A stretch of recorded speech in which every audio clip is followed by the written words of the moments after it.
Thank you. Good evening, ladies and gentlemen. Town of Barnstable Housing Committee meeting December 14th. We're running a little bit late, but we're gonna get started. This meeting is now called to order. And I'm just gonna ask if there's any recording going on. Nope, so far. Okay. I am very, very excited to have a new member to our committee, and it's Heaven. How you pronounce the last name, Evan? Got it. Got it. Yeah. Welcome aboard. Thank you. We're so excited getting more young people in here. It is good. It's a good feeling. I know we also have another new member. She's Emily. Is that her name? Cornett. Emily Cornett. She's not here this evening, but I'm also excited to have her. Also, on a little bit sad note, that Ryan Bennett, she's no longer with us. She has resigned her position. And I just want to say thank you to her for all her hard work. She had been a really dedicated member to the community and to this board as well. So we appreciate all that she has done. And I know she'll continue working in whatever fields she goes. I know she loves this housing and she loves the community. So I know she'll continue working in communities around. So just giving her my blessing from this committee and to say thank you, Lord, Ryan, for all the work that you have done and what you're about to do. We just wish you God's blessings in your continuous journey. So our housing production plan project updates. And we are going to be awaiting the J.M. Goldstein presentation. They are running a little bit late. They are coming in to give us an update, so I'll skip that and we'll wait for them to arrive and to give their findings. I just want to welcome each and every one that is here right now. Paula, thank you for coming out. I know it's kind of really cold. Dave, thank you. Lori, thank you. And Anna and Jenna, thank you for coming out. Thank you for filling in the open spot. We welcome you aboard, and we'll do the best we can working together. Maybe Evan would like sharing why he wanted to join the housing committee. Yeah, sure, I can share that. Great. So I just really wanted to be involved with the community. I'm not a lifelong Barnstable resident. I've lived here about 4 years. And now that I'm established, I work at Barnstable Intermediate School. I just want to kind of involve myself and help out where I can, you know. Great. So that's why I joined. Thanks for asking. Good. You. You were a teacher at the school? Yeah, I teach 7th grade social studies. Social Oh, cool. Mhm. Good.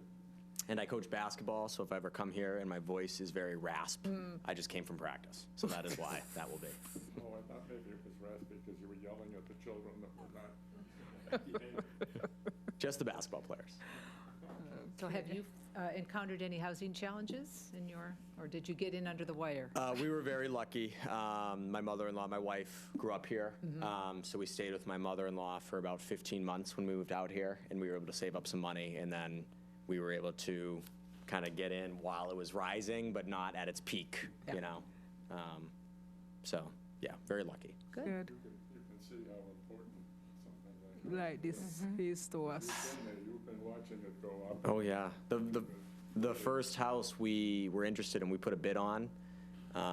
We put a bid on $10,000 over asking, and we're outbid by $20,000 on the initial round. So that was a challenge. And we got a fixer-upper, and then we put a lot of work into it, and we still have a lot more work to put into it, but yeah, we were lucky to get that house that we got. You can see that it's not just the house prices, but the house prices affect the rental prices. Even the affordable rentals now. Yeah. Yeah. Even the affordable rentals are I think at the last meeting, $1,800 or something? Yes, for a 2-bedroom. $1,000, and that's the affordable rents. I don't know how people do that. It is really a big challenge, and I think for us, I'm I'm really excited to see Barnstable come up with some good structures and, start doing something more aggressively towards housing. I think we're kind of lagging behind. When I look at Yarmouth and other communities around, I think we're kind of lagging. And a new year, I still have hope that we'll push forward and start getting things rolling, not just meetings after meetings after meetings and meetings and more surveys. Hope to see something progressive happening. So I'm excited. Well, the ADU proposals, will be a help. But the Airbnb is a negative. Foreign states investors are taking properties off the market, and that's putting another strain. I think people now have figured out that they either don't have to work at work, they can work at home, and this is a wonderful place. Everyone wants to come here. Even the ones that don't, they're going to have to go to the office once or twice a week. I think people have found out that Cape Cod is not this far. It's 60 miles to Boston. It's 60 miles to P-Town, and we have something like 100 beaches and 300 ponds. We have a lot. We have a lot to offer. This is the place to come. But the ADUs, we need to have a rational set of proposals so that it isn't just everybody that had a single-family house now has an automatic of-right two-family house. And you can just make more money, which capitalized means your house is worth more. So, there's good and bad to everything, I guess. But we're just trying to, keep in touch, keep the conversations going. Don't get too divisive. I mean, we need cooperation. We need some partnerships. Good investments. Welcome to the Cape. Welcome to our school system. Thank you. And I've been a lawyer for 46 years, but don't hate me. I was in the Army a long time. Do you want to tell him what you're doing? Hilda? Or do you know him already? I don't know. No, I haven't. Oh, we've never met. We just met officially here. So we all face the challenge here on the Cape. Housing, homelessness. It's a big concern of mine, and I will always root for housing. I will always root for the people who are homeless, from one end of the Cape to the other, not only in Barnstable, but it's around us, and it's really a great disadvantage to us and to the people, especially when I'm so cold at times, and when I see today how cold it is outside, and for you not having a warm place to go to, bleeds my heart. Because just for us walking 2 minutes or 3 minutes in it, we see what it is like. So when you're on the outside, not having a secure place to go at night, or when you're tired to just lay down into somewhere warm, it is such a difficult life. So my heart goes out to everybody this time of the winter, which is not that we're not concerned during the summer, but at least you're warm and you can kind of move around, but during the winter months, it's 10 times harder. So for those of us who are out there not having anywhere to stay, that you can, guaranteed going in and laying down with your family, it is hard. So whatever we can do to make life better for all of us here on the Cape, including those that are homeless, those who are less fortunate among us, I do feel it for them. And if anybody else have anything, I'm just trying to kill some time to see JP Morgan come in so we can go ahead with our discussion. Well, I'd be happy to share a few things that are going on at Town Council that could have some impact on housing here. We've had a zoning issue called form-based code, and that affects the downtown Hyannis area. And that has had to be continued several times because we have a number of town councilors who have to recuse themselves from this matter. So we're hopeful that our January 5th meeting, we will have a quorum, and we will be able to, have that, a good discussion on that. The form-based code would allow multifamily housing by right in what we call the growth incentive zone. In a certain district. In a certain district, yeah. So it's pretty much, I think, defined by the growth incentive zone. And currently, it isn't by right, but many developers have used our regulatory agreement as a way to move forward and build multifamily units. That has its pluses and minuses, and so I think if it is a by right, we're hopeful that that will make it a little easier, more streamlined for housing to be created in this part of our community. I know that there has been some conversation among some of the counselors, not among the counselors, but concerns raised to your issue, Don, is how do we ensure that that housing is year-round housing, or at most fits a seasonal profile that is, helpful for our economy, i.e. traveling nurses, or, some type of, Restaurants. long-term housing that might not fit into that year slot. So I think there's been some discussions on how could we craft some amendments so that we really do, in granting this zoning, not promote something that we, not having an unintended consequence. So that meeting, I urge any of you, if you have a strong opinion on housing, to join us at public comment or public hearing. Okay. So, And that is on January 5th, you says? yeah, that's our January 5th meeting. Okay. And I believe that's going to be not in person. Our meeting tomorrow night is in person, but that January 5th meeting is going to be virtual. So, When you say multifamily housing, are we talking about, is this like a townhouse type building with 4 units in it, or what is that no, it's referred to? anything more than one. Okay, Yeah. so that could mean an apartment building, or that could mean a duplex where it's a house split in half, okay. The sort of the guiding theory behind form-based code is that you focus on the structures and the design, and you're less worried about what the uses are of those structures. But it's not a free-for-all. You define the uses, but you don't necessarily say that in this block you can have this use in this block. So you could have multifamily next to, something else. I know another concern that was raised, and I don't know, I'll have to look at the code a little bit more closely, is you don't necessarily want to have multifamily right in the middle of your commercial district, so you might want top of the shop, housing on top, but not necessarily on the street level if you want to promote retail and other Yeah. things. So it's a balancing act, trying to allow something but not having something else happen. Yeah, a negative side effect. Right. So duplex would be a multifamily. The actual structure, whether it's townhouses or flats, I think the height restrictions are going to be altered so that it would go up to 4 stories. It's currently 3 stories? It might even be 2.5. I don't. Okay. I think it's 3. 3 right now. Yeah, unless it's specially zoned, like the Right. medical district. So, you're at 3, right? Old Colony? Yep.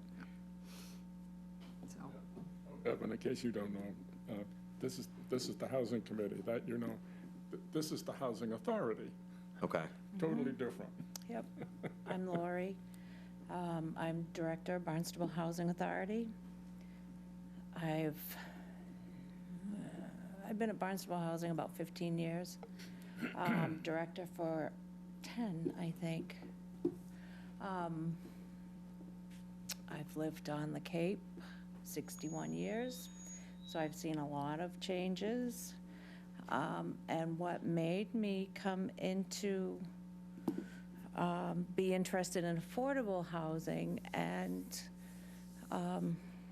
the rights of the people that need assistance was I had a job where I worked for a company that treated the people that have subsidies or didn't have as much money to afford a rent on their own as less than. And I didn't like that. Good for you. So I left, took a pay cut, left, and here I am, 20-some odd years later. Wow. So welcome, we're glad to have you. Thank you. You I'm have a glad to be different, here. little bit of a different perspective. Yeah. I lived in Boston for a couple of years, so I did the rental things in Boston, and that's a high price mark. That gives you a sticker shock. And I went to school at UMass Amherst. I I interned with a homelessness advocacy organization there, and I could see some of the housing, and then it was a lot of efforts into placing people in apartments where they could receive services, and then obviously there's a very limited number of those apartments that are subsidized where you can receive services, so I saw that look of it as well, people coming in and out. Do you have a sense in your classes, any, can you distinguish students that might be having more housing insecurity? Or I don't know if that is necessarily broadcast by kids ever, but sometimes. I don't have a sense from the kids. I've seen data, you know. I forget. I mean, it was a few years ago now. I think they did. I don't know if they do a survey every year, but I remember some percentage that was higher than I thought of families that go through that. I have had students that are, you know, unhoused, and sometimes it shows up somewhat, you know, and when the kid has been wearing the same sweatshirt for 20 days in a row, you know, and the different things that go on in their lives. And it is, from a teacher, it's like, you know, I only have the kid, and the poor kid, it's not their fault, Yeah. you know. But they're also 13 and they don't share a ton of things all the time, you know. Especially not their housing status. Yeah. Well, I mean, I think one of the things I've heard is, you know, kids kind of disappearing, you know, that mid-year they're gone because, you know, the housing that they've had is no longer, or maybe an opportunity's come up, so it's a good news story, but, you know, there's a lot of, you know, it affects one's educational path if you don't have stable housing. Yeah, it makes everything harder. And the social aspect too, and that's the number one gateway. If a kid does not feel connected to the school, they don't do their work to begin with. Yeah. So even if they are lucky enough to have something like functional Wi-Fi, if they're in a motel, if they can't fit in with their peers because they can't have somebody come over to their house, then they're not likely to engage in the work to begin with. So it's a whole ripple effect. Yeah. And I do think we have a need here on Cape for more affordable options. I know they're building, but they're building right across the street, that big apartment complex for, Luxury. yeah, right across from the Beneath, Barnstable Intermediate yes. School. And I know one of my coworkers who's about my age looking for an apartment with her boyfriend, and she's like, I can't afford to live in that place that they're building. And it was kind of a little, I don't know, but I'm trying to think of the word, but I can't think of the word, but it like right in your face. It's almost like this is right across from the middle school, and the people that have master's degrees and have a pretty decent job for themselves can't even afford to live in the place right across from their own work in Hyannis. And you realize how much subsidy that got? I'm sure it was a Wanna know lot. that? I don't know if I want to know. I should know, I guess, now. Well, I think that, and rightly so, there's been a push, especially at the state level, for overall creation of housing. And so there's been, incentives for, market rate housing as well as affordable housing. And that particular development had the benefit of being, the town, on the town council, we actually approved a provision that allowed the zoning to take advantage of the housing opportunity centers. So they were able to get some tax benefits. And there's several units, I think at least 10 that are affordable to families or households earning up to 50% of the area median income. That's good news, but I'm not sure what the market rate rents are. Yeah. I don't know what they've set those at. They're kind of, I think. your mouth drops when you see them. They're high, and you're right, there are 10 affordables. I do not recall exactly what it was, but it was over $1,000 easily for one. I want to say very close to 2,000 maybe, if not above, but I'm not 100% sure. 2,000 for a one-bedroom. For a one, yeah. Yeah. Wow. Look at our FMRs are 1,553. I know. so. I know. Yep. And that's why it is so important. Because as you say, as a teacher, it doesn't take much for any one of us to just have a bad situation happen and you're off. You're out of somewhere to live and can't afford to move into somewhere else. It is devastating. And that's one thing that will divide and conquer a family so easily. In just a blink of an eye, you can be. And I know what it is. I've got a little bit of taste of homelessness here on the Cape. Luckily for me, it was during the summer months, so I was able to just, the story was my apartment next door got burned down. It wasn't really mine that got damaged, but that whole building was condemned and nobody was allowed to go in there. And when you go to these different organizations and say that they will help you, it's a whole different story when you walk in there and they say, I see your paycheck. Oh, you work good money. You don't need any help. What do you mean? You know, you find yourself in a situation, you're not a lazy person, you're always working, always have a job, pick up extra time, work to maintain your family, and you got a disaster happen to you and you walk into some town office or whatever and they, oh, we can't help you. You work too much. What is it? How much is it working too much? So my thing is like, in our town right now, how much would it be too much for you to work? Because even if you work 100,000 right now, it's just a drop in the bucket. You know, and with that, I was left on my own. I mean, housing there on West Main Street was the one who kind of helped me out, give me a voucher, stay in a motel for a week. But after that week, I was out on my own. I literally go to the gym, take a shower in the morning, get dressed from the gym, go to work with my young daughter who's like 15, 16, not even 16, 15, still going to high school. And my little grandson didn't have anywhere to go, couldn't afford to go anywhere. I have a little bit of savings. I couldn't afford to just go live in a hotel with it because when it's done, what am I going to do?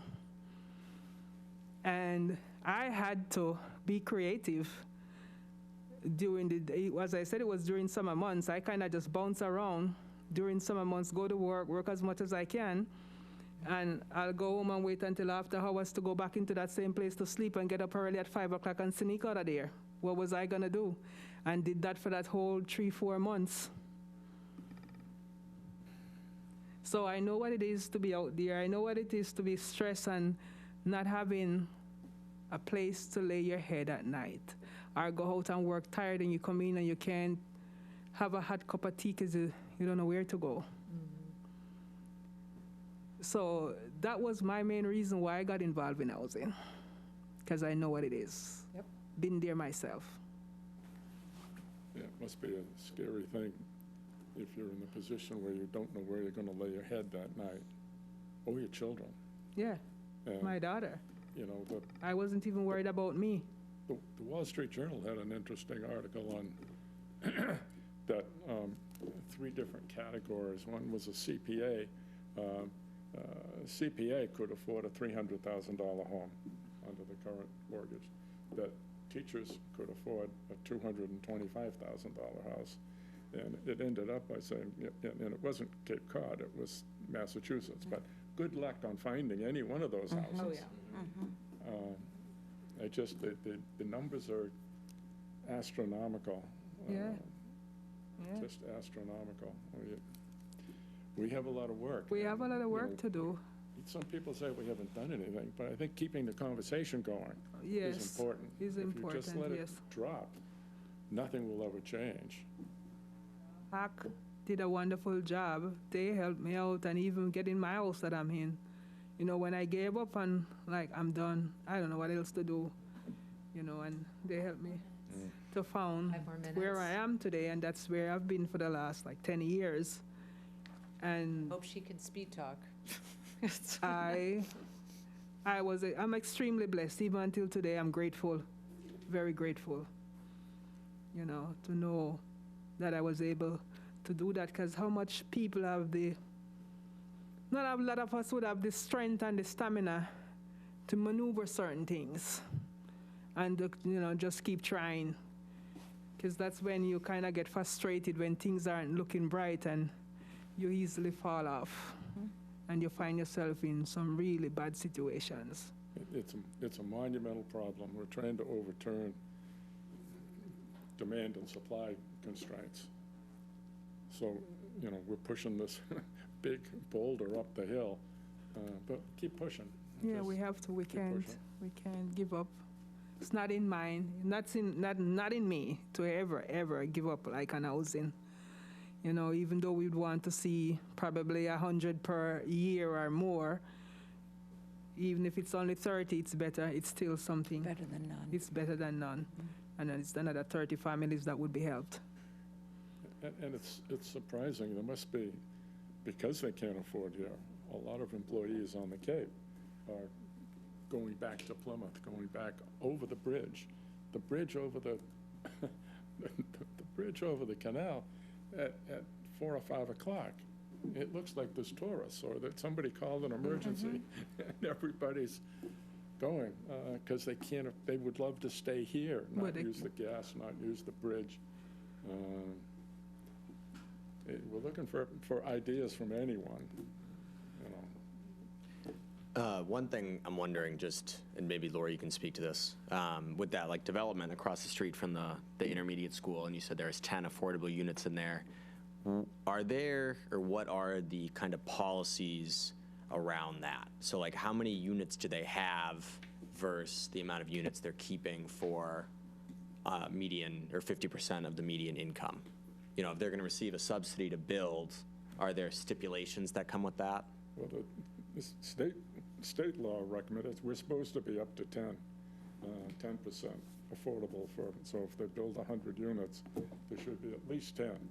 10 that are at 50% or 80%? Could be either one, I Just think. affordable. The numbers are kind of slippery, aren't they? Yeah, it depends on the funding source. So that particular development, the property was zoned multi-affordable housing. So it generally would be 20 or 25% has to be affordable for that parcel. But because it was eligible for the state program, a housing choice program, it had to be under 20%. So we had to change the zoning to match the state program, and so it dropped to 18.75%, Okay. which ended up being 10 units Yeah, of that in it. that project. And then we have an affordable housing trust, and they provided a subsidy for those 10 units to drop the affordability from 80% to 50%. So 50% AMI is a fairly steep subsidy. Yeah. I mean, And when we say affordable, that normally refers to that 80% number. Is that right? 80% of the generally median it's income? 80%, right?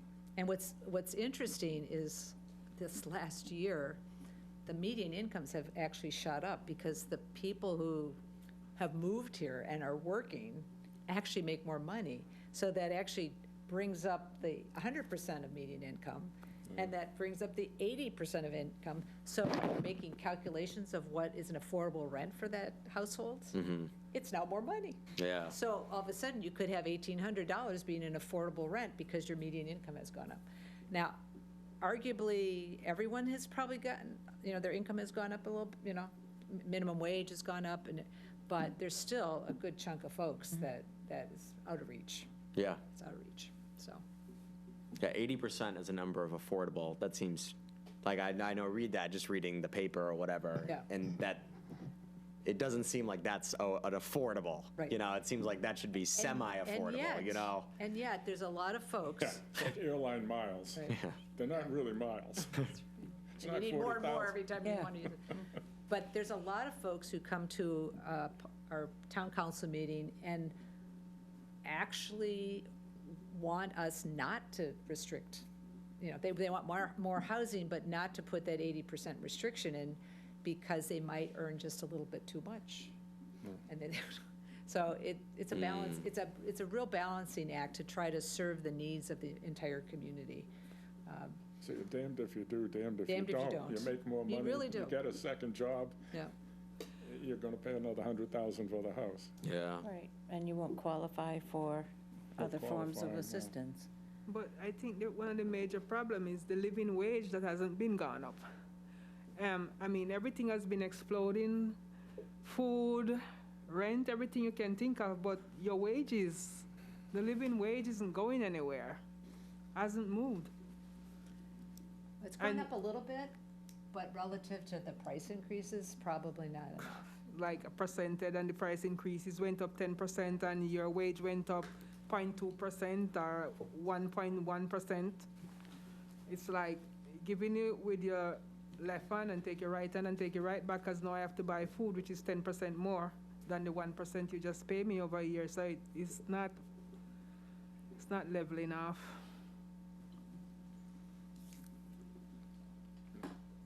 Madam Chair, do you want to go start talking about the goals and strategies? I know the consultant will be here any moment, and she did mention that she hoped that the committee had a chance to review the goals and strategies. It's this document here. You wanted to start going through those. That's the one I didn't pick up. Or maybe I did. That we're gonna blow if we have this JM Golson presentation on the 23rd of January. Well, I wonder if that's why that meeting date was set for This- that. I wonder if that committee meeting date, the 23rd, was something to do with the housing production plan. I know that one time, last meeting or the meeting Let's see. before, that there were time periods on all this production. Right. Yeah, plan. you're right, Right, 'cause it right. says, Yep. and you know what? That coincides with the planning board meeting. The 23rd would be the Monday, the fourth Monday of the month. Okay, well, And we've so, got the and, next one here for 23. So there's one for the 18th. but we just changed it to January 11th. Oh, that's right, okay. Good. But I think we might need to leave it on the 23rd if it's a joint meeting of the planning board and the housing committee. That's gonna be tough. 'cause I'm So not gonna unless be you want to around. have a separate meeting of the housing committee, that is, I think that's what's forecast for, That is gonna be tough to do, because I won't be here. so. Won't either. Should I keep the January 23rd I think we'll have to, schedule? Does anyone need any water? I think we'll have to see and coordinate that with them, if that was the reason why we had that meeting planned, that Okay. special day. Okay. But, so Laura said she won't be here, I won't be here. So I think we'll have to Okay, so is there a decision? Where am I going, the 11th or the 23rd? I think we'll have to check in with the town then to see what was, if that's what we were trying to do, to make sure everything works. Laura knows the 23rd of January. Is that a joint meeting? No, it's just with the planning board. Okay. Yeah, and I apologize for being so late. I swear, I left more than 2 hours ago. Oh, my gosh. So I do try to be professional.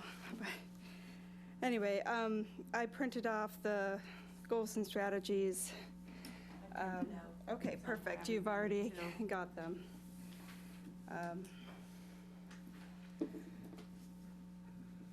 So I'm happy to jump in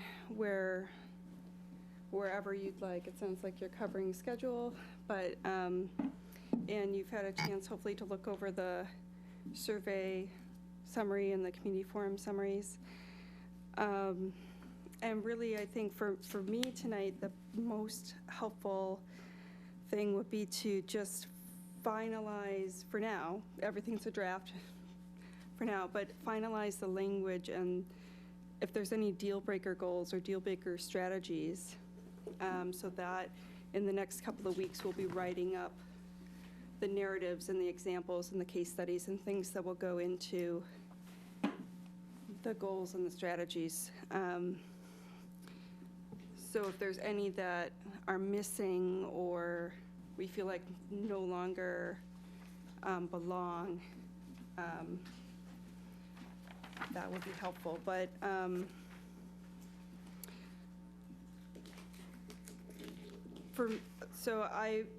I can start with some, I guess, some of my observations, and then if we want to go around and, or however you want to handle it. But I know that we heard an emphasis on wanting to reuse existing buildings and redevelopment, underutilized vacant land, which we have in there to some extent, but I think we can make it more explicit, especially in the goal for sort of protecting natural resources and smart growth. I think that's a natural place to talk about reusing existing buildings.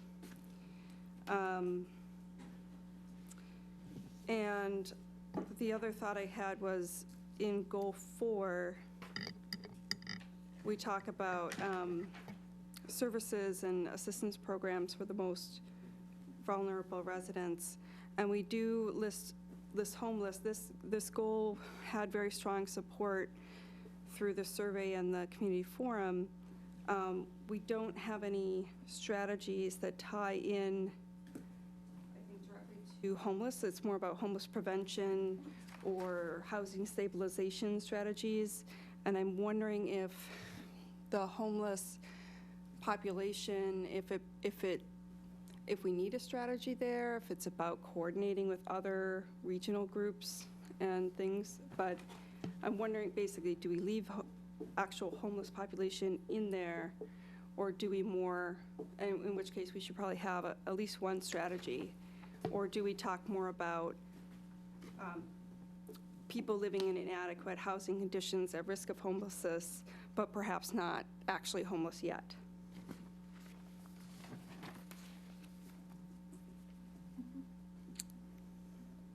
I think that would be a good one. The ones that are not really homeless as yet, but, are on the verge of getting out there, if we could put something in place, to save that population. So I'm not sure what amount of our population right now is the homeless. If we had a number on that, just to have an idea of how many families we have out there. I think given that the town of Barnstable is sort of the epicenter for homelessness in the region, to avoid having a reference to it in our housing production plan would be, I would be concerned about that. Okay. So the concern you're bringing is that if it's in the goal, but then it's not mentioned in one of the 30 strategies? Is that the point you're getting at? Yeah. So is it, and what is the strategy then for the population that's already homeless? Is it more of a coordination strategy with existing other nonprofit or regional resources, shelters? I don't think the town itself is going to have its own shelter. So is it pointing people or helping coordinate more of a social service aspect of it? Are there any strategies that address permanent supportive housing? Sure, yeah. But you mean in terms of like a group home or sort of? No, I don't know the strategies off my top of my head without looking. So I didn't know if a strategy about permanent supportive housing was created for to reach one of these goals. Is that? We have some that could perhaps tie into that. I'm just, I see this as a tool also for the town. So I want to make sure that whatever we put in here is going to be actionable. And we can definitely talk about either group homes or permanent supportive housing, or at least looking into those resources, collaborating with regional groups that also do that sort of work. Are you saying permit or permanent? I'm sorry. A permanent supportive housing okay, is yeah, sort yeah. of the, I don't want to say industry word, that provides permanent housing for people with disabilities Okay. that have been homeless. So and we have some units like that already in our town. Given that the housing production plan can be used by parties that are interested in developing housing and can point to it as, hey, it's in your housing production plan. And I'm coming to the Affordable Housing Trust Fund to get money for this permanent supportive housing. I think being able to connect those dots. So if we have a goal that addresses homelessness, then a strategy that talks about supporting permanent supportive housing or development of permanent supportive housing is the way I would craft that. I don't know what our current plan has, if it has any references to. No, this is sort of a new emphasis, I would say, for something that wasn't in the previous plan as a goal. And I know, I don't want to really take up any more oxygen here, but did the strategies come out of the forums, or where are the strategy, what's the origin of the strategies? Yeah, so we started out with focus groups and also reviewing, your previous plans and so forth. Right. And when it was really coming out of the housing needs assessment, so the trying to find draft goals and strategies that were going to meet what we saw as some of the top housing needs, both from the data and from the community and the focus groups, and then refining that sort of first through you all, and then presenting it to the public at the forum. And so now is our opportunity that we have the survey and the forum data to kind of refine these again before we start drafting of the full chapter on it. And then the next step is really we'll have the full draft that can then be vetted through you and through the public comment period and the planning board and so forth. Wasn't there a survey done half a year ago or something on what the needs are? Did you actually, survey 100 households, or it went out for public comment? Did you get anything back? Yeah, well, we had 351 responses to our survey that we did it was this fall. We did it between September and November. And so we incorporated, that into the presentation and the community forum. They're probably all over the place, but was there any that, made the bell curve in the middle somewhere?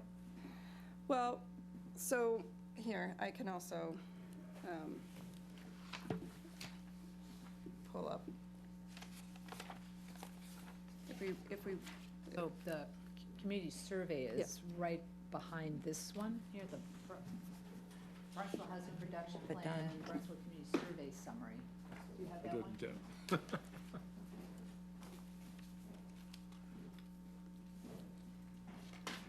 Yeah, so the survey was asking more about needs than the goals and the strategies, but at the same time, it can kind of inform those through needs.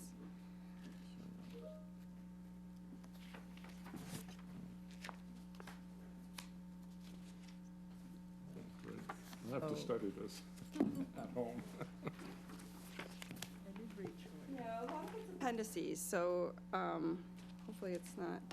So I'm not even seeing any questions or comments on homelessness in the survey. Was that Right. not addressed at all? I mean, and if the predominant respondent to this survey is a white woman over 65 years old, that's going to give you a fairly, Half the, it's going to give you a certain Population, perspective yeah. on housing needs than, you know. Yes, definitely. And the right? same with the forum, right? There was a relatively there's more feedback on the survey than we got at the community forum, but at the community forum, you still, like you said, you sort of get a particular perspective, but you also get some insight into where, if you're thinking through policy decisions and zoning decisions, kind of where I guess a certain demographic is at for the goals and strategies, and then you can take that knowledge with a bit of a grain of salt.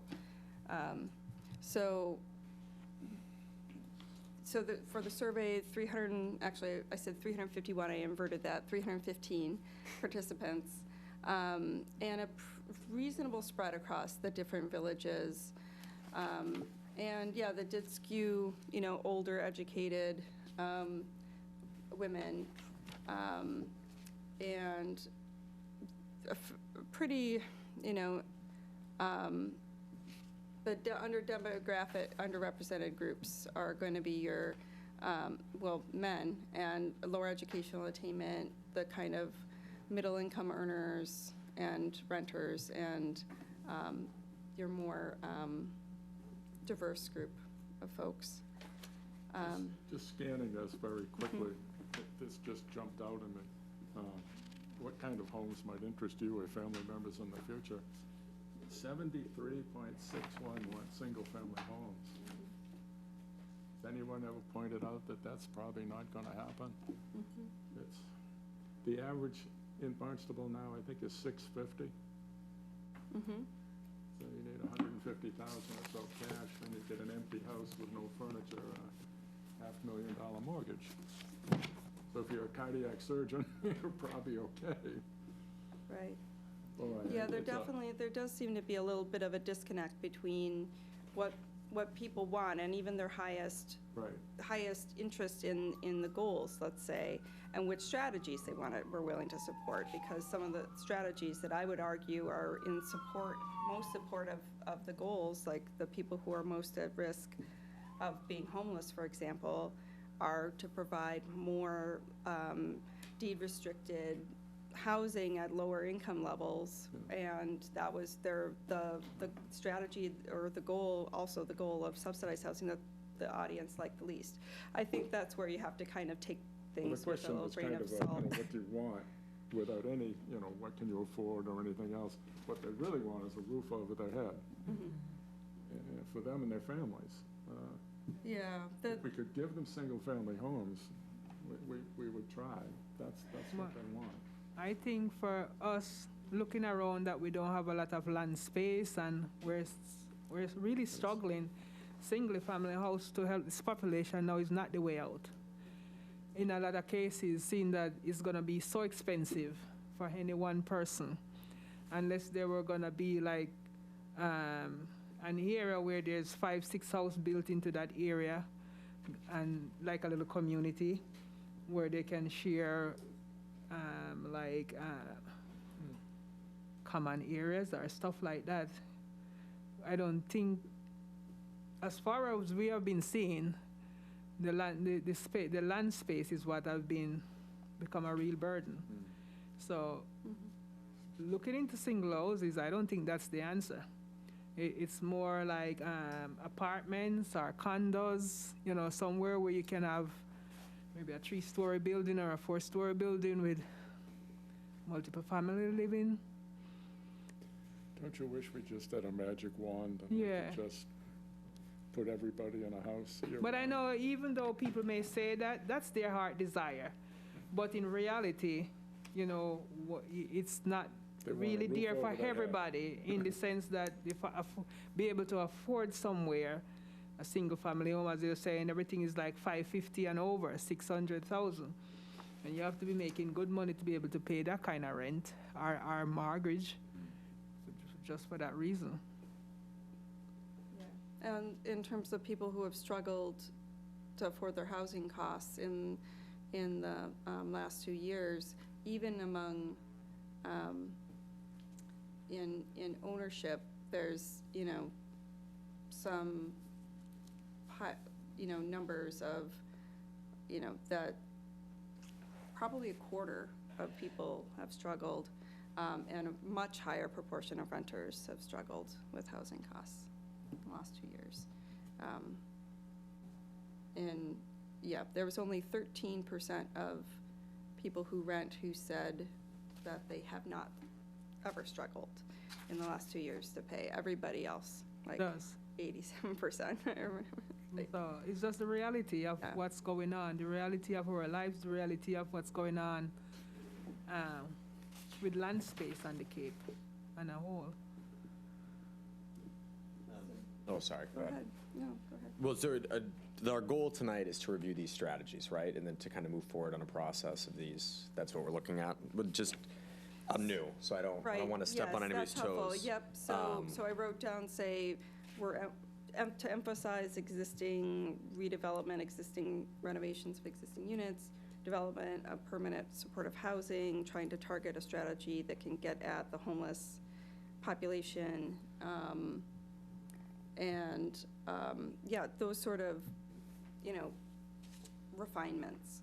One of the current local initiatives listed is Strategy 16,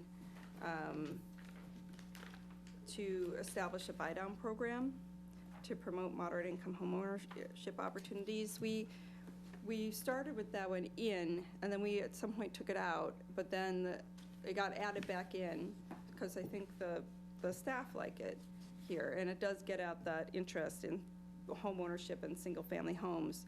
However, if you're talking about getting the most bang for your buck, given how expensive the land is, given how expensive houses is, to have a buy-down program where you're actually going to be trying to purchase single-family homes and then sell them and deed restrict them and things like that, you can get, maybe 1 or 2 houses, if that, out of that program, as opposed, so there's other, we would argue, I think, as a firm, that's not going to help the most people.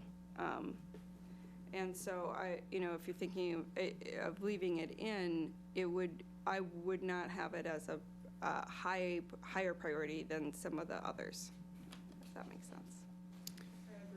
Because then, as I said before, if we have more multifamily homes, whether it's gonna be townhouses, condos, or apartments, it would go a long way serving the community with more families getting into a house that's affordable, what they can afford, than to be building single-family homes where you're gonna be so stressed in paying, and it's costing the town more, where instead of providing for one family, we could have provided for 2. It would only make more sense, but. Yeah, I agree with what you're saying. Just another point of clarification on this. Are the ones in the darker, like in my copy, this is bolded. Does that mean something different than these lighter ones? It only means that those were the ones discussed at the public forum. Okay. Yeah, we didn't have time to discuss every strategy at the forum, so we tried to concentrate on ones that were more controversial or substantive in terms of policy discussions, and get public feedback on those. So just a couple of comments on a couple of these, if I can. On just 30 strategies, just looking at this, it seems like a high number to me. I don't know if that does to everybody else too. This one I had at number 23, continue to educate the public on the town's local initiative program guidelines, et cetera. That seems like a little bit of like a nothing burger. I don't know if, I don't know if somebody could maybe, but if we want to bring this down into a more effective document, 30 seems like too many. And that seemed like one that maybe we could get rid of, if that's something that's going to be happening anyway. And then another comment I could make, just going back to our original part of the discussion about homelessness, is the initiative number 14, that strategy. If the town is making a strategy of acquiring properties for seasonal employees, would it be tenable, or maybe this would be a good question for you, if it would be politically tenable to acquire properties to support people that are unhoused? A permanent housing model, or is transitional housing a housing first type of initiative to get people into housing, into a town-owned property, and then give them services to then transition them back out? I don't know if that would be something that we could fit in. As much as I'm in favor of the concept of what's considered social housing or true public housing.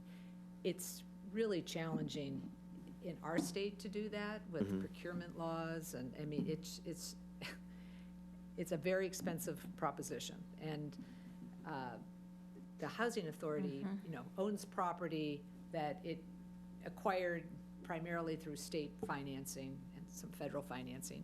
And the few projects that it did locally were extremely challenging and quite expensive to achieve. So for the municipality to do something similar, where it's totally not out in there, it's probably not a good use of resources. Okay. However, they're granting or supporting of other organizations to do that is usually how it works. Okay. How it works in most So, communities. for example, you could have a development that's being built that is required to put in say, 4 subsidized housing units, and one of those is going to be for ADA accessible unit. You could partner with another organization who does supportive housing services, have the ADA unit actually as a condo deeded to them. This actually happened as an real life example. And the organization that does the supportive housing services owns the unit. They're already property managers. They own other kind of supportive units across the region. And then they work with you through a fair marketing program to find someone who is disabled and in need of permanent supportive housing or already homeless, for example. And you sort of work together, the 3 of you, the town and the organization and the developer, into getting that person into that unit. And they rent at a subsidized rate too, but they work directly with the organization. The town, once the sale is done, the town's sort of out of it, and it's owned by the organization, who Okay. and then has a tenant who is going to pay, according to that organization's rate. So maybe it's just 30% of their overall income or something like that, which may be nothing. So. So the town role is just to kind of grease the wheels. Right. That's kind of, okay. But I suppose you could do that even on a larger scale than one unit. You could, work together to help subsidize the purchase of a larger building or something like that. But yeah, the town. I mean, it's interesting to look at the different roles of levels of government. And up until about 30 years ago, the federal government was a huge source of financing, direct financing of the creation of affordable or subsidized housing. They took a step back and substituted what's called low-income tax credits, which is not run by a housing agency, but it's run through the IRS, believe it or not. And so it has created this incredibly complicated way for developing actual affordable housing. And most of that is driven by in Massachusetts by the state. So local governments, municipalities, their roles to promote more housing is really confined to zoning, some grant support, and what's the third one I'm thinking of? There's one other one, and I'm just not thinking about it right now. So I think, the use of public property in Barnstable, there's a couple of parcels that have been identified that are owned, by the town, that are not being used for any purpose, that would probably be, well used as housing. And the typical way to do that is you do a request for proposals, and somebody, it's usually not a housing authority, it's usually a nonprofit or a for-profit developer comes forward and says, hey, I'll build this. And, and then the town either leases or gives the land, because the land is such an important component of creating housing, and it's often is a huge expense. So those are the sort of 3 main pillars of what municipalities can do to move the needle on housing. And I agree with you. I think having fewer strategies, but that are very targeted, would be more effective than having 30 menus and then nobody picks anything. Or it's all sitting out there, and, Well, as Erin mentioned, 14, I think if we should be more focusing on the people who live here year-round. Let's get them out the woods first. Our local local community, the people who live here, who has been living here. Should be our top priority. So not necessarily limited to town employees, but it's. My understanding is you can't really direct public resources to Right. town employees. It violates fair housing. You know, as much as it sounds good, you know, let's get our firefighters and our teachers, you can't create a program Right, that directs those right. public resources to Right. those people. That doesn't mean they wouldn't qualify anyway, but they can't be, you know, cut out. Specifically. Right. Honestly, if I may, I don't think the town wants to be a landlord either. No, So do we think that 14 is just kind of, is that not a tenable? I don't think so, Proposition. but Not right I think now. it came out of the community expressing a need, you know, Yeah. for teachers and And seasonal, healthcare yeah, workers. for I mean, it's a workers. very Yes. valid Yes. concern. Yes. But I think the strategy that's available is not very feasible. And Well, so- they would be qualifying anything that comes up, as long as they would be able to qualify for anything else that comes up in housing that's being built. Most of them would be, in a sense, like anybody else, right? Yes, but you couldn't target that. Yeah, and that I think specific that group. strategy is saying, you know, acquire properties for this population, and I think, Yeah. I actually have a concern with strategy one right now because it says, to me, it's reading more like a goal. It's not specific enough in my mind. It says, consider opportunities for zoning amendments to support greater housing diversity in locations consistent with the local comprehensive plan. I mean, we're trying to align with your ongoing comprehensive plan, but we've been in communication with, you know, Barrett Group and so forth, and you aren't that far along yet. So we had some ideas from the community as to specific, you know, locations, and/or do we just tie it into more of best planning practices around, say, smart growth, and where you have infrastructure, where you're putting infrastructure, and the sort of municipal properties that we've specifically targeted, but it's a requirement of the housing production plan to have specific, you know, locations and addresses listed where you would consider, to do this, at least for a local initiative program, or a 40B, as opposed to, it just feels very, you know, it's very soft and it's very general and it's not, I'm like, okay, well, how, you know, to me, it needs more specificity. Like, for example, that's implement the zoning amendments proposed within the downtown Hyannis Growth Incentive Zone, very clear. You know, well, you can't implement them if they haven't even been passed yet. yeah. And if they don't, and they might, you know, that it's not for sure at this point in time. Yeah. To answer your question, Evan, the town does own a lot of properties. I think one of the lists we had last year was 50 at least, but most are too small. There's a problem with everything.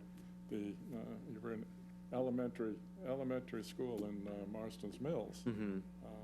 I voted there when I first came here, and 16 years ago, and it looked fine to me, but they closed it the next year, and we've been just holding it for 15 years or so. We've tried a couple of requests for proposals, but you know, they're nonprofits. They want the town to do, you know, all the renovations, and then we'll take it and we'll pay you $1 a year. But nothing seemed to work. But yes, we've still got these parcels, and we're looking for some way to, you know, get them back on, and they're not on the town tax rolls either. So we'd like to have, you know, some developer take some of these, put them back on the tax rolls. But every single parcel seems to have another problem. And, you know, just across the street here, that's been empty for the Army Reserve. It's been empty forever. And you've got so many competing people that they want to, you know, they want an arts thing, or they want this, or they want that, and then they want the town to pay for it. Well, you know, the people that don't want to increase their costs, even if you've already got a house, you have to worry about the taxes. You have to worry about the 20 or 30,000 for the sewer. And then it's going to be, you know, and then a monthly cost.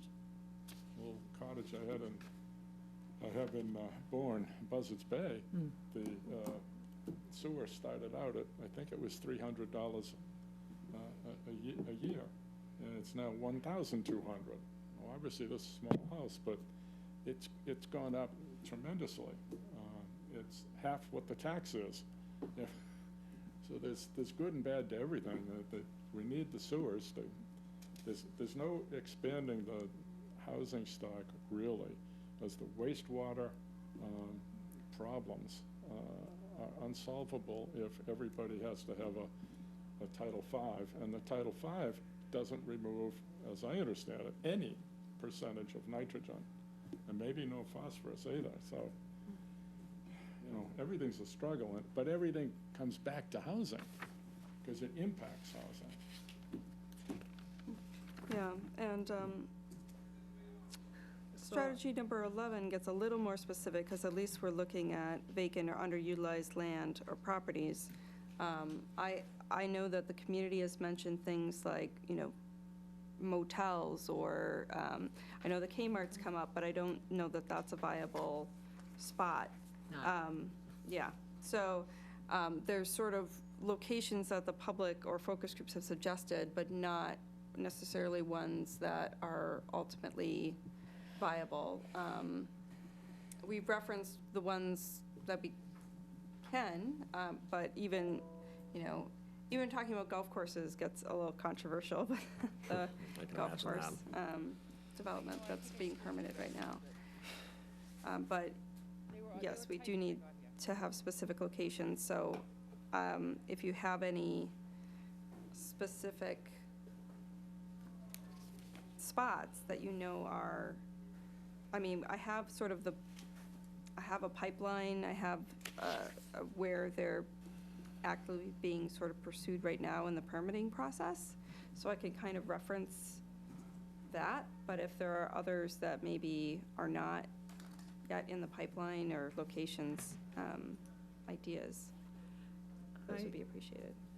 I think what we need to do is get a list of all the plots that the town have that's available, and then I think we could better work from there, see what we have and what's available, and what are the possibilities. That would be so much clearer, to know that we have 5 lots, you know, and probably 3 of them could hold apartment building with probably 20 apartments, or 1 apartment, you know. So it's kind of, when we look at it right now, not knowing what's out there, it's kind of hard to make any good decisions. Yeah. So we kind of need a list of all that the town has, Yeah, so and what is there available to housing. it sounds like this strategy needs to get tweaked then to actually be, you know, there's an analysis then that needs to be done of what land Oh, gosh. is currently vacant. Talk about meeting over and over and over again. Oh. We've done some of this. I mean, I Okay. think this plan needs to list the properties and. Yes. Yeah, so, And I'm familiar, well, you probably were too, when Sandwich did the Yeah. housing production plan. We had a list. We knew Yes. what was going on. Yes. And I have to assume, and I apologize for not knowing our previous plan, or the plan that's here, but don't we have any documentation Yes, of? there is. Okay, We don't have it in our hands in here. right. So I don't think we need to recreate a lot of stuff. We just need to, Fast forward to and put it together, so we'd have it in this. we need to build the momentum to make things happen. And that's why I think Evan's comment about Yes. these yes, strategies I- is probably the most Okay. effective, you know, that really, there's a lot that are kind of repetitious here. Right, And I right. think We that got they could. number 5. I don't mean to cut you off, but Yeah. number 5 says identify strategies. And these are supposed to be the identified strategies already, aren't they, here? Right. So that would be another one. Yeah, Most of them can be tied together. Exactly, And we condense it exactly. instead of having 30, we probably will end up with 10 or 12. Yes, that would be, That is positive and we can really work towards. We don't want 100 different things and we're not going to do anything about it. I see zoning, and And once we say zoning should control everything that involves zoning in the area, not 15 different things about zoning, but Exactly. just zoning, and that incorporate every little thing else, that we need to move faster and we need to trade this or turn this around. Should be just one thing on zoning and not 15 different things. So when we talk about zoning, what is the most effective mechanism with zoning to increase the level of affordable housing? Are we talking about we want higher buildings zoned for? Do we want zoning that's just for commercial, for residential? Like what is that specific mechanism that would be most effective? I think generally, communities, and this is a nationwide issue, is permitting greater density in certain parts of the community, because that density is, you can bring down the cost per unit.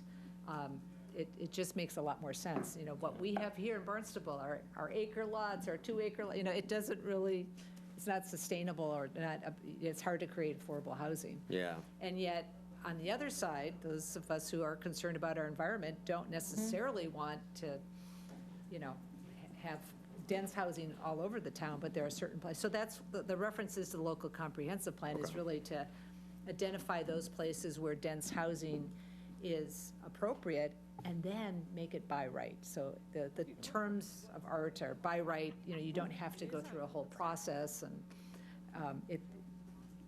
a developer can, within certain guidelines, Right. pull a permit and build a duplex or a 4-story, not necessarily 4-story, but. We So- still have to deal with the people that don't want the Cape change too much either. I mean, don't forget the other island, that little island of Manhattan. That used to have single-family homes and farms. Wall Street was a picket fence to keep the, well, anyway.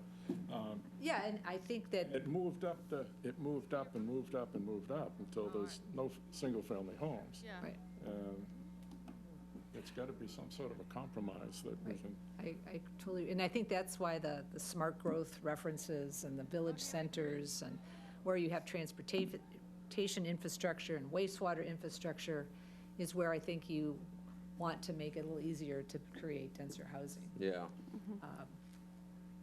So we've done some zoning changes. We did some zoning changes in the Highway Business District, which is, if you're familiar with Centerville, that the strip on 28. So we changed the zoning there to permit greater uses, and one of those uses was multifamily housing. And so you now have housing that's being constructed, and I don't know Yeah. which one of those strip malls is getting, I think it might be the one where. 99. Belltown, one of 99, my Bell friends Tower. just moved into Belltown. Bell Plaza. Tower Mall. Bell Tower Mall. Yes. So, Bell Tower Mall. so, hey, it worked. Yeah. We made a zoning change. It incentivized the developer to look at Yes, it looks unused good. space on the second story, and they created housing. It really looks good over there. Do we have specific reference to this for business top housing? Is that, I don't know all 30 strategies off the top of my head, but Yeah, well, we say mixed use, but we don't, and in the description, I think there's different forms of mixing use, but that sort of top of shop is one model, and then there's other models to do it sort of as a side-by-side, but as a part of an overall redevelopment. okay. Yeah, pros and cons of both, but top of shop is a little more typical for more of a downtown type of town center, village center area, and then adjacent is a little bit more of a, I would call it more of an arterial, or like you might have a larger parcel to work with than you would in a town center, and you can, but I think with top of shop, you have to get a little careful because there's rules that changed after the 2008 crash and getting mortgages for, in a condo, say, for units where it's not at least, and the amounts have gotten so high, it's like at least 75 or 80% of it has to be housing. You can't get a conventional type of mortgage for getting that condo. So there's certain nuances to that model now that complicate it, and sometimes developers don't necessarily want to do that unless it's of a certain scale because of that reason. And sometimes it's almost easier to just do a standalone residential building that's near the commercial, a little more straightforward, but So, looking at these a here, lot of rules, indeed. I think number 5, 6, and 7, kind of, and even 8, we could tie all of this in together to make one, you know, just pick out the best and put it together, Okay. you know, to make it, instead of 5, 6, 7, or 4, 5, 6, 7, it's talking about zoning. From 4 to 8, we could kind of condense and make it one to make more sense, and because we can fit in a little bit of all of that into it. Yep. Allowing tiny homes, you know, downtown Ines growth incentive zone, living little forms of housing, you know. Yeah, and I think we can elaborate on the living little forms of housing too. We can talk about cottage clusters there. Even, you know, I don't know how you all would feel, but about just going for something like allowing duplexes or triplexes as a right in certain zones as a form of missing middle housing.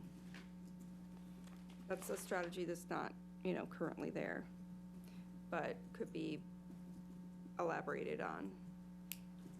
Or at least saying, identifying zoning amendments as, and using, sort of, making these sort of things by right as an example. So we could kind of elaborate on it in the description, but provide more or less options. Yes. So I don't, you know, you guys know the community best, so you kind of know what people are gonna balk at, I guess. I like that, but I think people would balk at it. What's that? I said I like that, but I think people would balk at that. At the 2 and 3, or the, At just duplex by right, is that what you're saying there? oh, no, I'm there, but I think that is not something that would be acceptable across the town. It would have to be, I don't know what to call this, but when you go into Katuitt, you know, you're driving into Katuitt, and on that main street of Katuitt, as you head into the town on the right-hand side, there's a little housing development it looks new. It's been there since I moved there. But is there a word for that type of thing? Because those look like duplexes. I don't want to say that's affordable, but that seems. they're actually There's single. 2 affordables in there, It's yeah. But they look like a home a young professional could purchase, as opposed to the rest of the homes in Katuitt that are completely out of reach. I don't know what we'd call that, a cluster development or Could something. be, yeah. But that was a 40B. Yeah, is that a term that you? I don't know that term, Okay, sorry. so 40B is it's a state statute that has to do with trying to promote affordable housing. And if a developer is willing to develop at least 25% of whatever they're building, whether it's home ownership or apartments, and they're willing to make it affordable at 80% of area, you know, that's where all those numbers come. They can bypass they can request a comprehensive permit from the Zoning Board of Appeals. So they can go one place and say, I want a permit that covers all the different pieces that you usually would have to shop at all the different doors. And so that was a 40B, because that's an acre, right? Yeah. There's no way that the by right zoning would allow that. But if you go in with a 40B and say, I'm going to build 8 houses, zero lot line houses, and 2 of them are going to be affordable, then you can. Now, that doesn't mean that the community around you or the butters aren't going to kind of say no way, and, you know, and there's usually negotiations to make sure that you have, you know, you meet some standards. And it actually turned out pretty nice. Yeah. I think it looks nice, It turned personally. out nice. I It don't looks a know- little different than everywhere Yeah, else I'm around not sure it. how Yeah. it started, but knowing who the original developer was and how it ended up nicer than I think most of us thought it would. And and because it's Main Street, it does seem more, I mean, yes, it's next to single-family houses, but it doesn't look quite that. It fits in. Fits in. It fits in with Yeah. the Right. style Right. of the other houses, so it's cute. Right. So It works. developers have that ability to do that in town. And one of the things that we recently did was made it easier for developers to do what's called a friendly 40B. So sometimes it's considered aggressive for a developer to do a 40B, like, I'm just gonna do this. But if they work with the town, you know, you have a lot more ways to negotiate a win-win. And, you know, articulating that in here might be a, you know, good way to encourage friendly 40Bs. Just so you know, the 40B is general law, so it's the state statute, Yeah. all right? And it's the sword of Damocles hanging over Yes, right. communities. If you're not at 10%, Right. developers could go ahead, so Yeah. it behooves us. Everyone says, well, why do you let them build there? Why are you, well, it's a compromise. The builders and the town comes together and says, well, what can we agree on? Because it's the nuclear option. If we don't agree, they can go in pretty much, Some extent, yeah. do what they want. Do whatever they Like want, this yeah. housing production plan, the reason we're doing it is to fulfill the state's requirements for 40B. So Yeah. basically, by coming up with a plan that commits us to creating affordable housing and having a roadmap that has us at least creating a certain amount every year, a developer can't come in with that, Yeah. gotcha, you know, Right. you gotta do this. And the town of Barnstable is at 7.2%, I think, so we're not at 10%, but as long as we're making reasonable efforts to create affordable housing, Right. And to get up to that Right. percentage. 10%. Because I Right. think we're only at 7% now. Yeah. We're trying to get up to the 10%. right, Then they lose their sword of Damocles.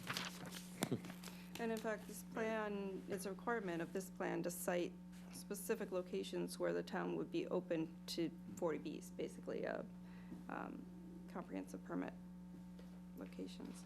I saw it, and I think it was a comment when I was reading this the other night. I might be misremembering that Marston's Middle School. I'm sure people come up with a million ideas a minute for what to do with that land, but could that be zoned for cluster housing? Like, why? Is the holdup there because they want the town to tear down the building before? the school will be torn down this year, in 2023. There's no septic. But it's town-owned land, and so it's a major resource. And the biggest problem is deciding what to put there. And there's probably a lot of different opinions on what's the best housing mix for that. There's also no treatment plant. No wastewater yet. It will be coming. So the question is, but by the time, Are we still going to be on this committee by the time Yeah. it gets there? Yeah. 2027? Maybe not. A couple of policy questions. One is around the idea of creating a local rental assistance program. Maybe it's an emergency rental assistance program, so it's sort of temporary in nature. It's maybe 3 months. A lot of communities did this actually during COVID-19. But the challenge to that, the benefit to that, I mean, you would have to have a regional housing service agency or something like that do the administration, because they probably don't have capacity in-house to do it.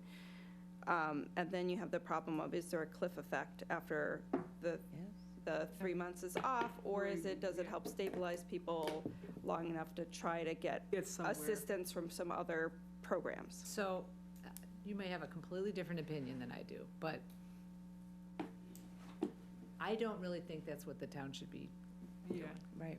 because the state has stepped up in the last number of years with a lot of resources for families that are true, 50% and below. And, so the question is, do you want to be using town tax dollars to subsidize higher income households?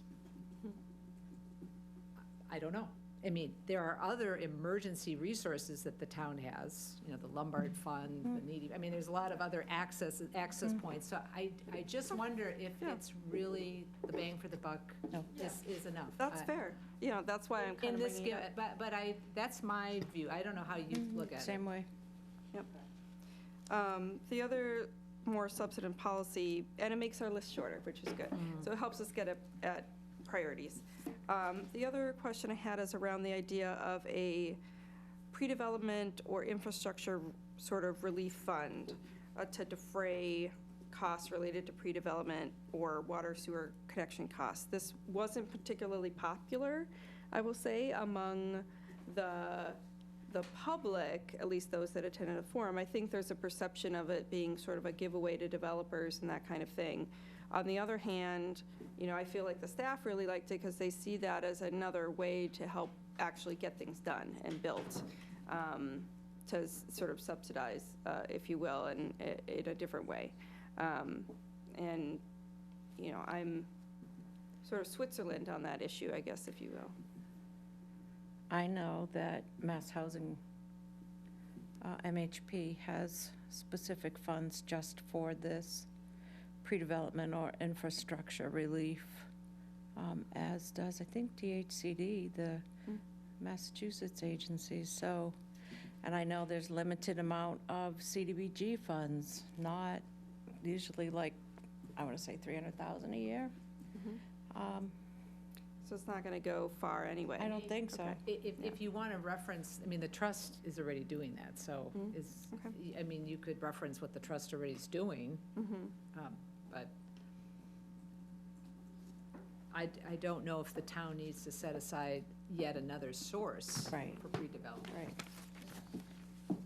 So definitely take off the CDBG. It sounds like the trust already does this to some extent. Just remove it. That would be for Or do we just, is it something we should just remove? remove 19 and 20, because they're both talking about the same thing. Well, 19 isn't. 19 is about trying to help low-income homeowners essentially retrofit their house either for ADA or for aging in place, or for serious health issues, something that's going to put them out of their home. Other cities and towns have a sort of a rehabilitation program like that. It doesn't often have to necessarily be huge amounts of dollars, but you provide a grant to people to help them sort of stay in their home, if you will. I think Bourne has a program like that. I think Yarmouth too. That's targeted towards elderly people or people recently disabled. We Anybody. keep it generally as Okay. low-income, Anybody. just low-income homeowners, Okay. where your existing housing is, either you need some renovations there or repairs there, either for health and safety, or because in order for you to continue to live there independently, and that's usually related to disability or mobility impairment, sometimes because you're older, sometimes for other reasons. Yeah.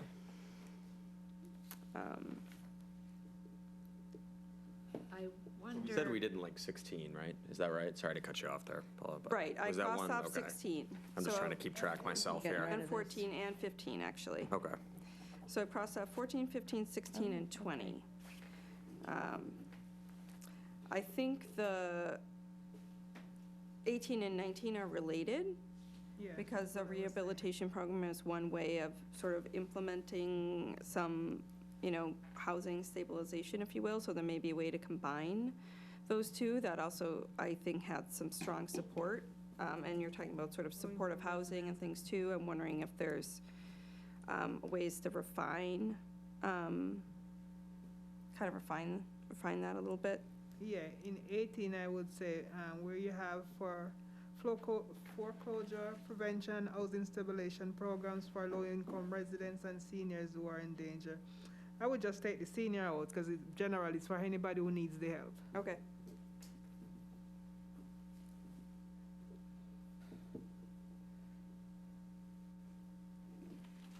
You know, it'd be really helpful at some point is to actually bring these numbers over to the goals. because Yes. Oh, yeah. goal Yeah. 4, Yeah. number 19, so then I'm like, okay, so we have identified this as a goal, so Yeah. that's Yes, and in the end.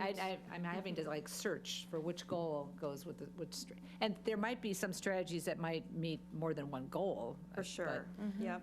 Um, And so when I actually draft up the narratives for each of these, I make 2 matrices. One is where you're comparing all the goals and the strategies together, so you can see exactly that, like which goals overlap which strategies. And then I make an action plan matrix, and that first draft is definitely still a draft, but it starts to identify a time frame and responsible parties for each strategy. And that gets, revised, of course, based on town leadership and boards and committees and staff feedback, but. And 22, I don't think we really need that in there, because we're already doing that, doing the outreach. I think Barnstable, outreach affordable housing financial incentives. I Right. think they're already doing that, and that's already on the books, right, Lori? Yep. Okay. And was there a likewise feeling about 23, that that's something that's sort of, Yeah, I I think we think- could, I think we so. could, we Okay. could do without that Yeah. too. okay. So partnering with the Regional Housing Service Office is new, and I know that's a interest of the staff, that they're actively, I think, exploring. Coordination, I think, is still good. You don't have sort of a housing roundtable idea yet. There's CHAPA Municipal Engagement Initiative, that's a nice specific strategy. There's also other partnerships that we can list, or other sort of advisory groups that you can help with some of this outreach and education of your own community too around housing. I think we can combine a 24. number of Yeah. these. Okay. Because if I look at 27, we're really starting to isolate certain groups, Mhm. and I don't think we should do that. So, yeah, it just depends on the community. So some communities really want to do more, what they might call affirmative outreach to communities of, a specific, what they see as specific needs. And that could be anything from, making sure you're putting notices of affordable housing opportunities into newspapers where it's in their native language, and Right. there's all kinds of strategies and ideas I think- around that. If the town has an affordable fair housing marketing plan, all of that is addressed Okay. in the fair housing marketing plan, but I'm going to just harp on 27 because you have such as low-income seniors, Black, Indigenous, people of color, and Barnstable employees. So We could just get rid of that. yeah. Yeah, is that Barnstable employees part of that series?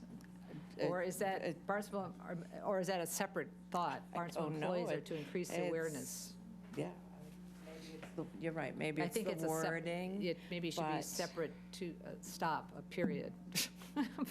Yeah. Build partnership with, And continue affirmative outreach to target populations. 28, Period. we don't need 28 either. I don't think 28 make much in there. Barnstable employees to increase awareness of existing, I don't know We where don't need that 28 that either. sentence. Yeah. Support the Barnstable housing trust like Okay. I guess the question is, who's building the partnership, it's, And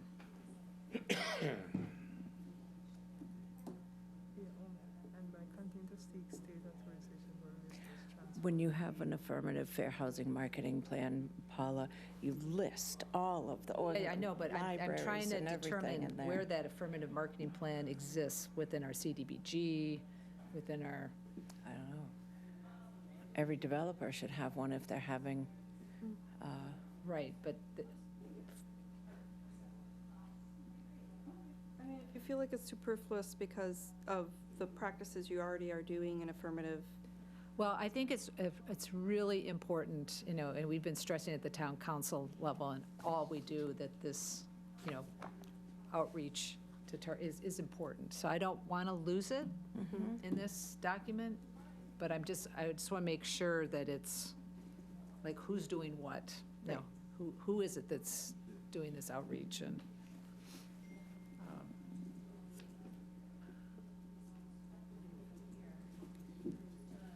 but for sure we can strike out that last part of the sentence.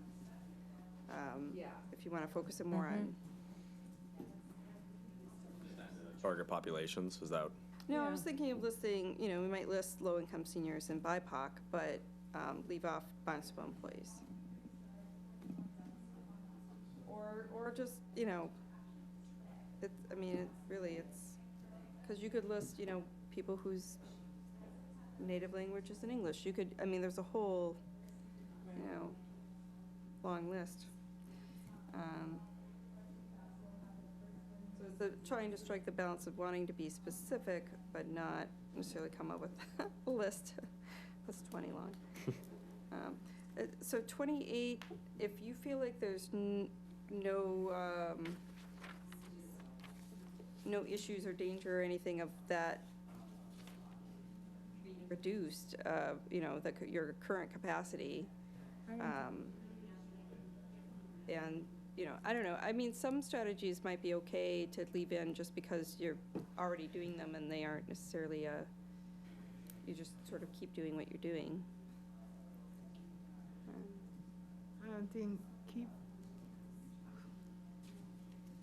I don't think it's gonna do anything different, because we already been practicing and doing that. I'm not sure. I think you want to be affirmative in saying that you want adequate capacity in the town to address housing issues. I don't know if you need to be as specific as naming a position, but I would argue we might not have enough. You know, that there could be more staffing resources dedicated to economic development than there's housing. I'm just saying that as a.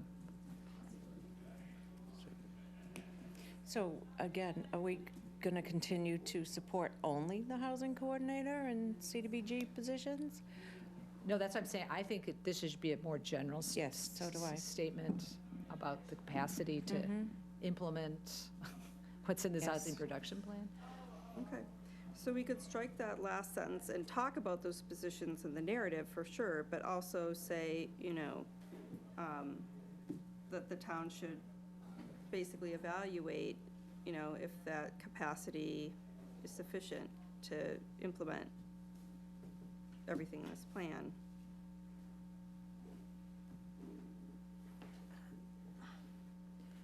Dedicate sufficient staffing to to coordinate the town's housing efforts and entities. I mean, just be really direct. Dedicate adequate staffing to, you know, I don't know what that is, but I think we want to be affirmative in saying, you know, this is a priority. Okay. And then the last two.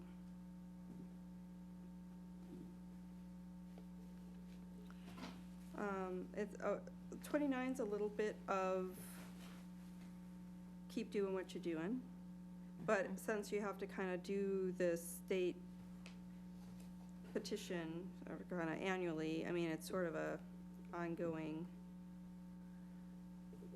activity.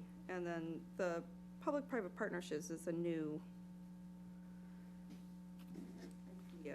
well, maybe if not a new idea. I'm not sure we've been seeking state authorization for a real estate transfer fee. No? Not that I know of. So I think if we want to explore other revenue sources for our trust, or, you know, that should be a very specific strategy.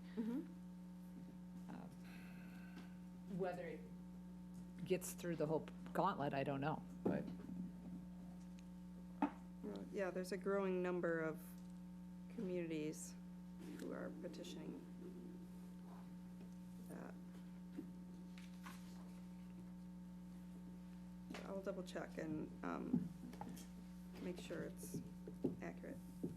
And then public-private partnerships.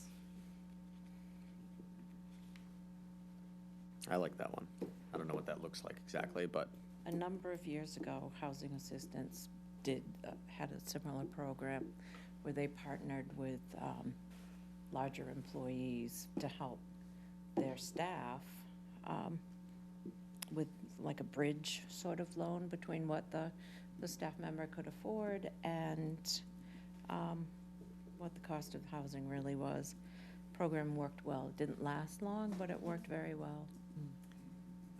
There's also a thought of if there's an I don't know, and again, how accurate this is or an interest, you know, all of this or viable, because no one's actually reached out to these groups yet. But if the Cape Cod Community College had, you know, dorms that were underutilized in the summer, is that an opportunity to actually use some physical space? They or don't if have there's- dorms. They have dorms? No dorms. No dorms. All right, no. There goes that.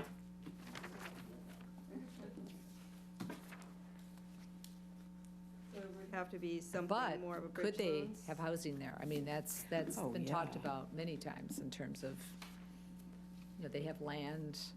Could they, you know, be, and again, would the town need to make that be a nudge for that, or, I don't know? Okay, I have a hard stop at 6 because I need to. yes. Well, I think I have my marching orders so far. Thank you for sticking a little later than maybe you would have otherwise, so we can work through them all. So I will work on consolidating these and condensing them, and then I'll, you know, be writing up the narratives for them, and you'll see it all in early January.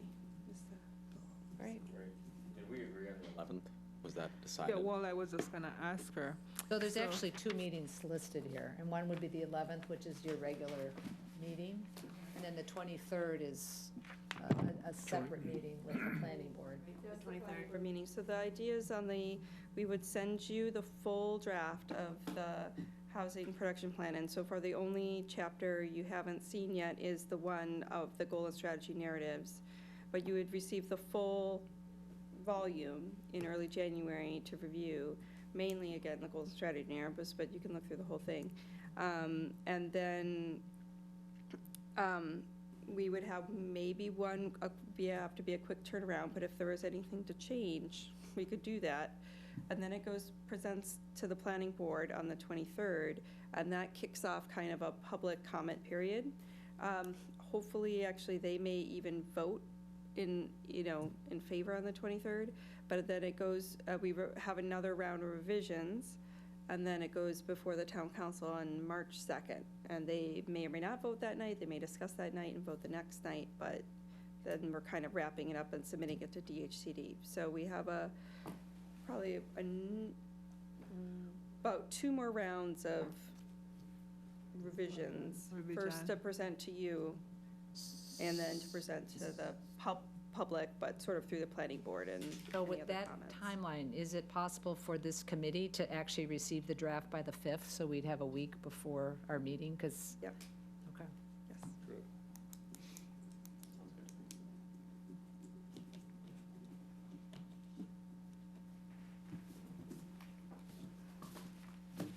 Would you like to adjourn?